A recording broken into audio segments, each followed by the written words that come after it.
El viernes ocurrió uno de los mayores cierres de cortos de los últimos años en Wall Street. Sin embargo, los grandes inversores siguen apostando a la baja en los mercados. En este vídeo vamos a hablar de los niveles clave, de los sectores que están manteniendo fortaleza y sobre todo de los eventos y cómo estos pueden impactar a los mercados de cara a la próxima semana.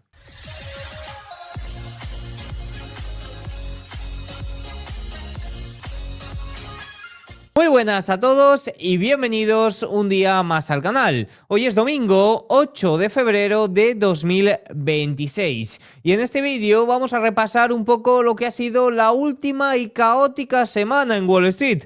Una semana perdedora para el índice S&P 500, perdedora para el índice Nasdaq, pero muy ganadora para índices como el Dow Jones o como por ejemplo el Russell 2000. ¿Se han fijado en la fortaleza que están mostrando las pequeñas y medianas compañías? Vamos a hablar de eso en este vídeo, al igual de la fortaleza que se está observando también a nivel global. Ojo, ha habido elecciones en Japón y parece que ya tenemos nueva primera ministra. Además de eso, vamos a comentar los eventos clave que hay que tener en cuenta para la semana. Datos de empleo, que fueron horrorosos todos los que vimos la semana pasada y puede tener un fuerte impacto esta semana, y también datos de inflación. Así que no me entretengo más, vamos a analizarlo todo al detalle. Vamos a empezar hablando un poco por lo que ha sido la última semana en Wall Street. Fíjense que tanto S&P 500 como Nasdaq han cerrado en negativo. Bueno, el S&P 500 ha logrado salvar medianamente la papeleta, pero el Nasdaq 100, pese al gran rebote que tuvo o que tuvieron algunos valores el viernes, ha cerrado con una caída de casi el 2%, a diferencia del Russell 2000 o del Dow Jones, que han ganado ese 2%. Fíjense que el Russell 2000 gana un 7,59% en la semana. Europa ha mantenido el tono positivo y en este caso Asia no ha logrado mantenerlo. Sí Japón, pero por ejemplo China ha cerrado con un tono negativo. Si repasamos sectores, hay sectores con una grandísima fortaleza y eso que llevamos solo 5 semanas del año 2026. Por ejemplo, observen el sector energético que gana ya un 19% en el año. Consumo defensivo, industrial y materiales básicos también están mostrando gran fortaleza. Fíjense, por ejemplo, dentro de las grandes capitalizadas, como los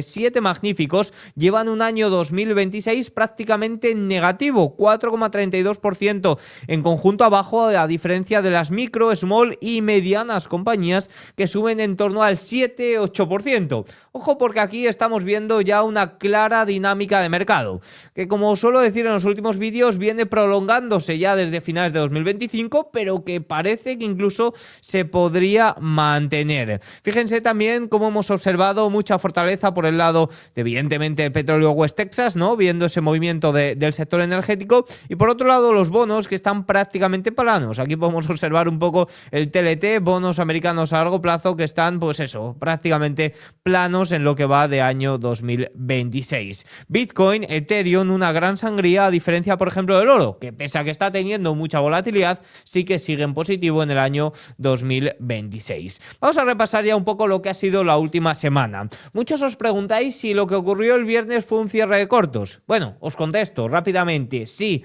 hubo un grandísimo cierre de cortos. De hecho, por datos, el viernes se produjo el mayor short squeeze desde que Trump hizo el taco aquel día 2 de abril, aquel día de la liberación. Bueno, no fue el 2 de abril exactamente, pero en torno a esos días. Esto es también el segundo cierre de cortos más grande desde noviembre de 2022. Aquí podemos ver la evolución del viernes de las acciones con mayor porcentaje de cortos. Pero ojo, porque durante la semana se incrementaron aún más los cortos. Fíjense, según cálculos de Goldman Prime Blue Book, que es un poco la parte fuerte o la parte de institucionales que muestra Goldman, los fondos de cobertura vendieron acciones estadounidenses por cuarta semana consecutiva y al ritmo más rápido desde aquel día de abril, cuando el tema de los aranceles, siempre lo llaman los papers americanos, día de la liberación, impulsados por ventas cortas que superaron las compras largas. Fueron las acciones individuales las que registraron una actividad descomunal. Según Goldman, estas acciones representaron el 70% del total de las ventas netas.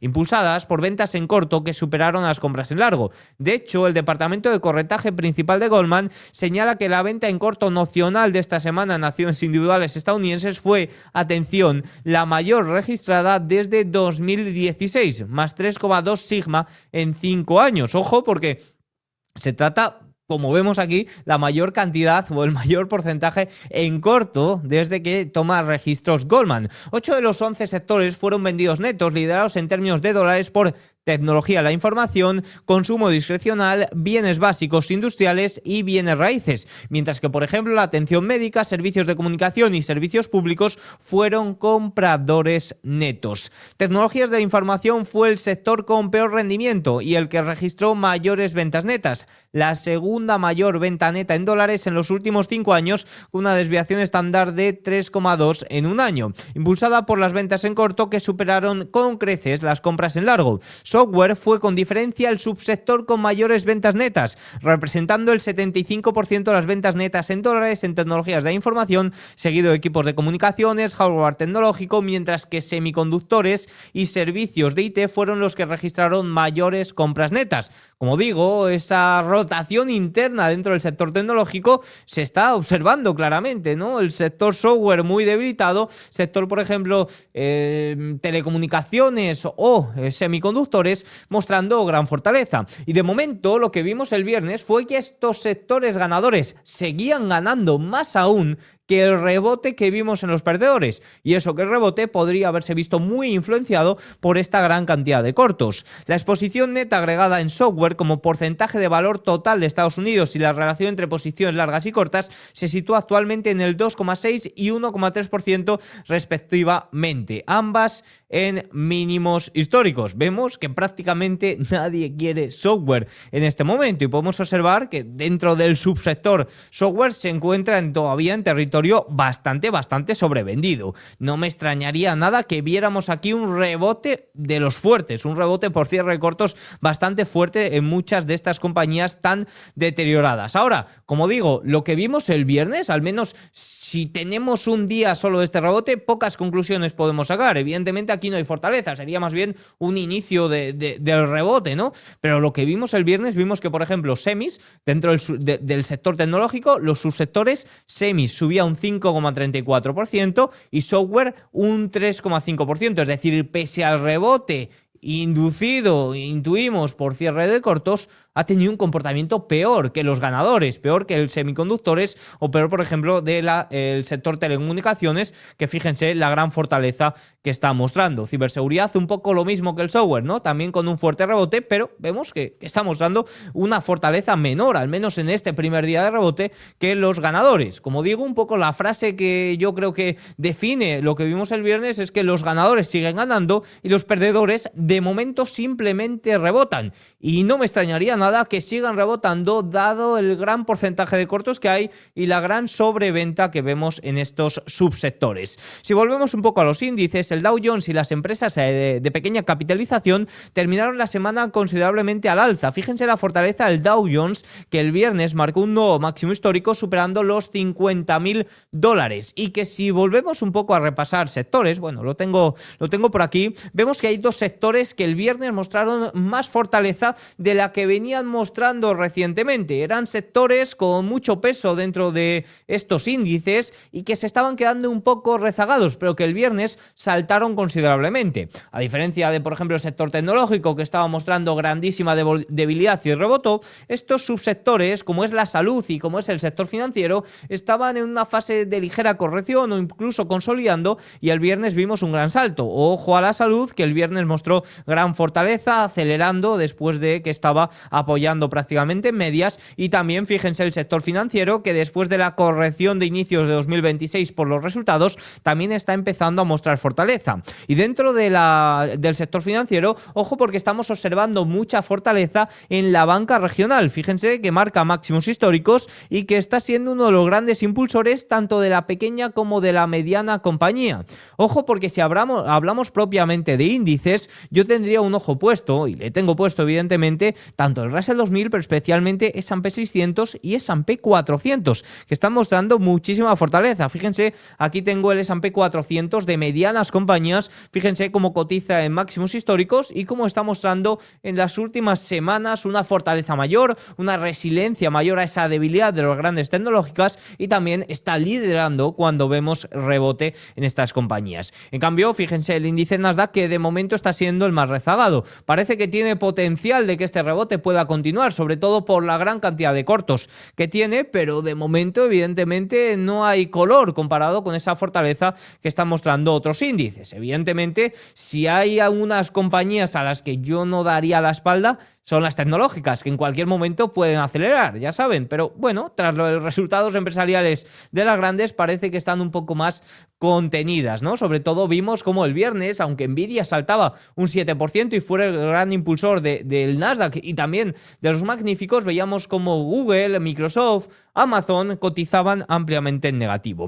Fíjense que el S&P 500 cotizó con fuerza el viernes, recuperó niveles clave, que es un poco el punto importante, y sigue un poco en estos niveles de máximos, por debajo de los 7.000 puntos, y yo al S&P 500 sí que es cierto que lo estoy empezando a tratar, bueno, ya empezando no, ya lo llevo tratando unos meses, como comentaba por aquí, más como un lateral, más allá de que, bueno, pues sí que tenga este movimiento al alza y sí que haga máximos crecientes y mínimos decrecientes, ¿no? A diferencia del Nasdaq, que está claramente en un lateral, pues el S&P 500 tiene algo más de fortaleza, pero también lo veo prácticamente cotizando en un rango lateral, al menos a diferencia de el Dow Jones o de, por ejemplo, el Russell 2000 y pequeñas y medianas compañías que están mostrando muchísima más fortaleza.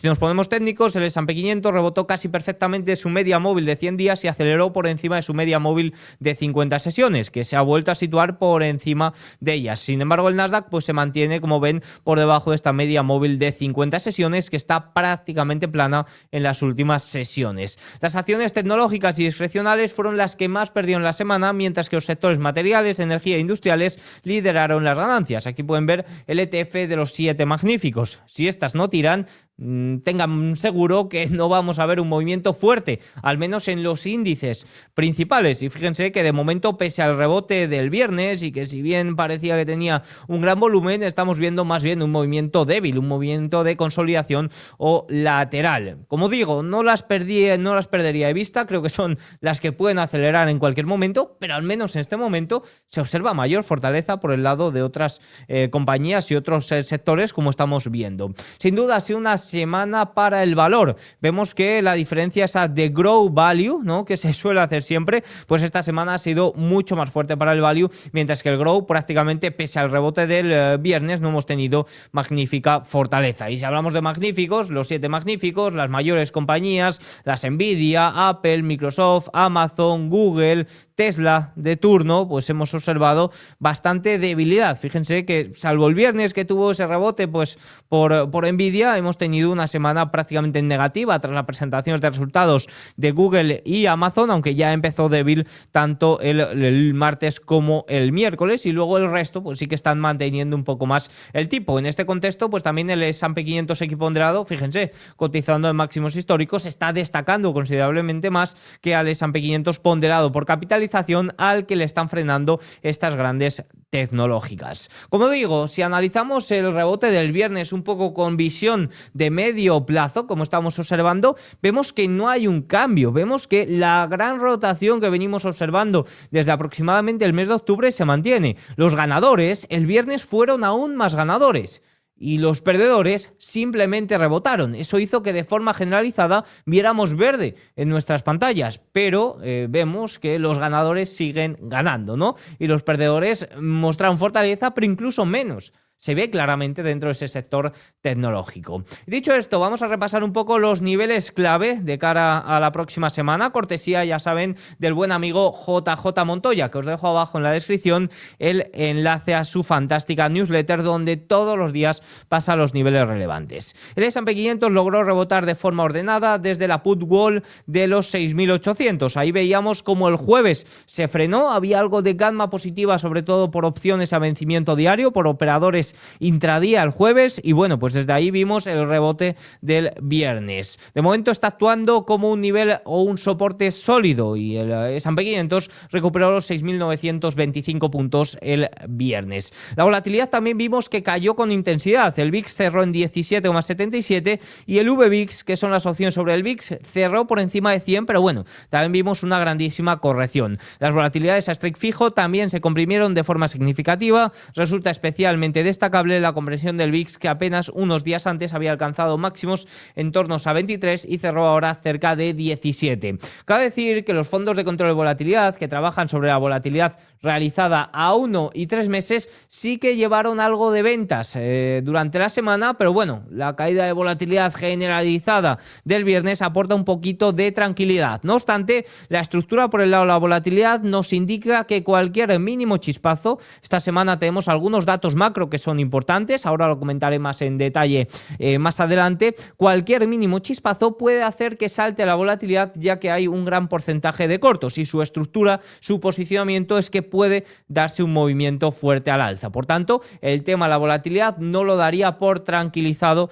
ni mucho menos. Y en cuanto a niveles clave, pues si revisamos un poco el mapa de Gamma, cortesía, como digo, del buen amigo JJ Montoya a través de Spot Gamma, podemos ver que los 7.000 puntos siguen siendo el nivel clave por arriba, es decir, sigue siendo un poco el nivel de resistencia más importante que va a costar superar, y por abajo pues han recuperado niveles clave, pero bueno, estamos muy cerca del límite. Si volvemos a caer en el entorno 6.900 ya podríamos entrar en terreno de nuevo gamma neutral, gamma negativa, y ahí el mercado estaría mucho más dispuesto a reaccionar, y más teniendo en cuenta los eventos que tenemos para esta semana.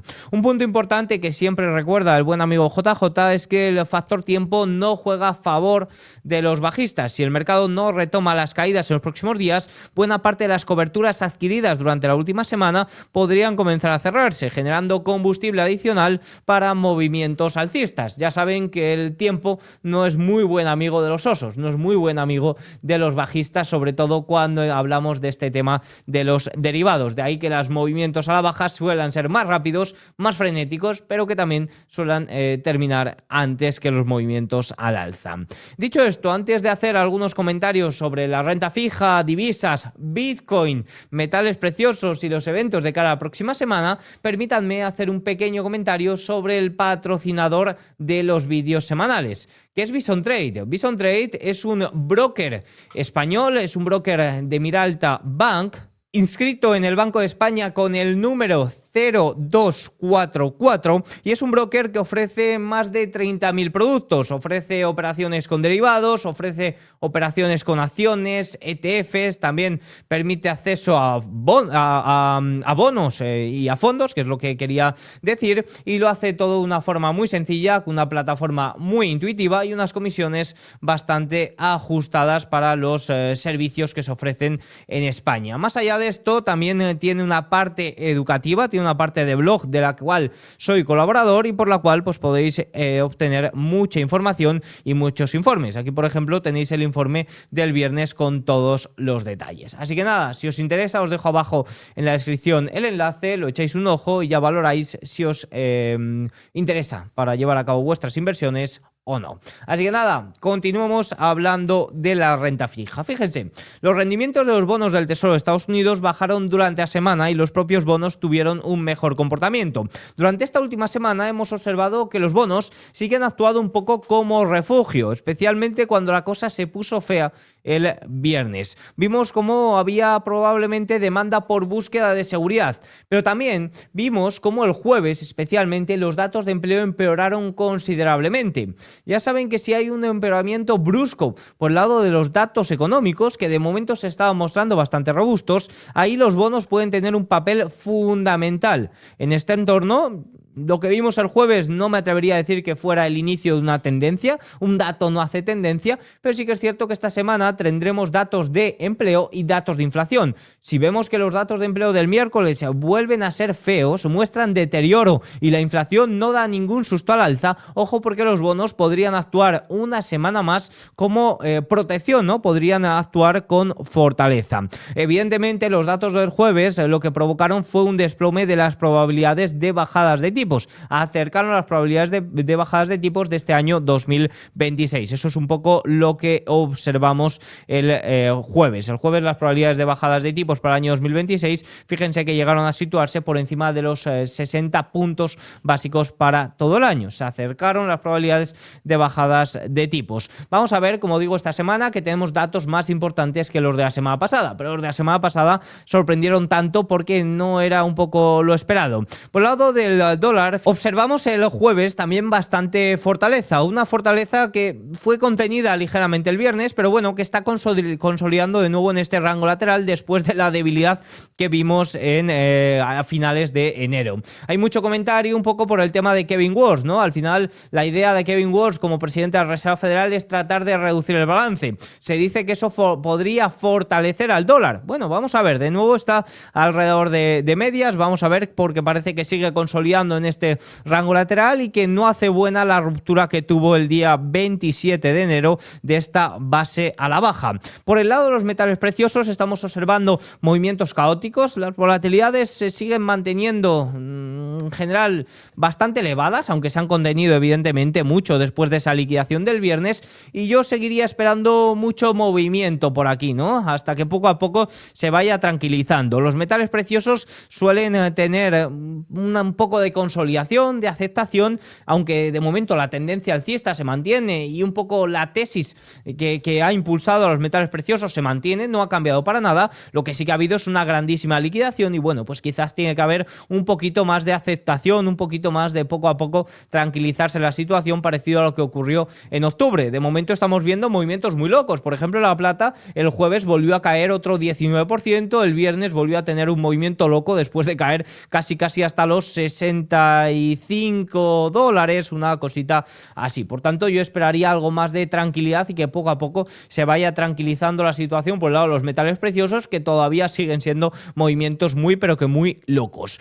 Por el lado de Bitcoin hemos observado una semana de grandes liquidaciones, probablemente ese movimiento el jueves a la baja del 19% en la plata. También vimos el Bitcoin caer el jueves como no caía desde el año 2022, provocar una gran liquidación y ventas generalizadas en todos los activos. Ya saben que cuando un activo cae de una forma tan fuerte, muchos operadores apalancados están siendo liquidados y por tanto tienen que acudir a vender otro tipo de activos para evitar en la medida de lo posible ser liquidados del todo, ¿no? Por ahí que veamos que cuando hay movimientos tan fuertes veamos o observemos que no hay rotación, sino que cae todo. ¿Qué va a pasar con Bitcoin? Bueno, pues a mí yo debo decir que me parece interesante, al igual que me parecen interesantes las caídas de algunas compañías de software y que, bueno, pues podemos o deberíamos de estar atentos por si empieza a dar oportunidades por ese lado. De momento Bitcoin lo que ha observado es un grandísimo rebote después de una grandísima liquidación, está considerablemente por debajo de medias y en una situación al menos bastante débil en el corto plazo y según podemos observar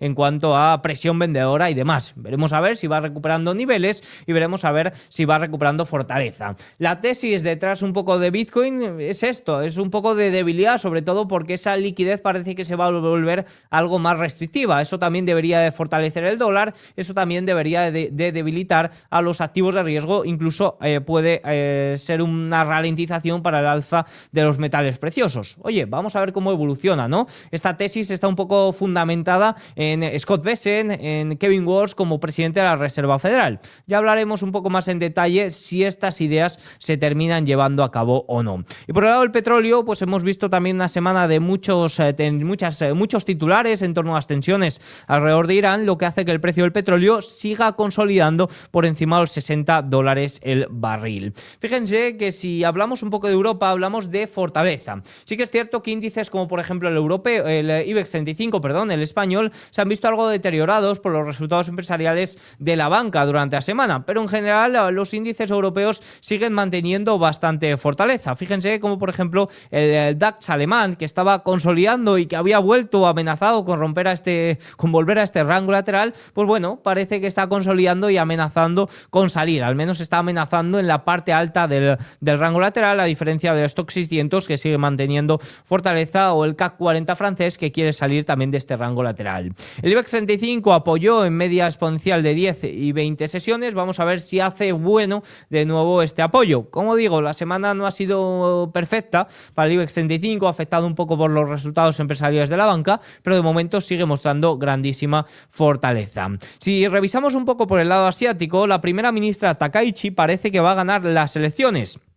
Y ya saben que tiene unas ideas muy pro aumento fiscal, pro gasto fiscal. Vamos a ver cómo sienta un poco de todo esto y cómo sienta su victoria a los rendimientos japoneses, que no me extrañaría nada que volvieran a saltar, que vuelva a saltar tanto el Nikkei japonés, que ya tuvo un buen comportamiento el viernes, y que vuelvan a saltar un poco los rendimientos, ¿no? Como respuesta a la victoria de Takaichi y a esas ideas muy pro gasto fiscal que está teniendo. Por el lado europeo, por el lado chino, hemos observado algo de debilidad.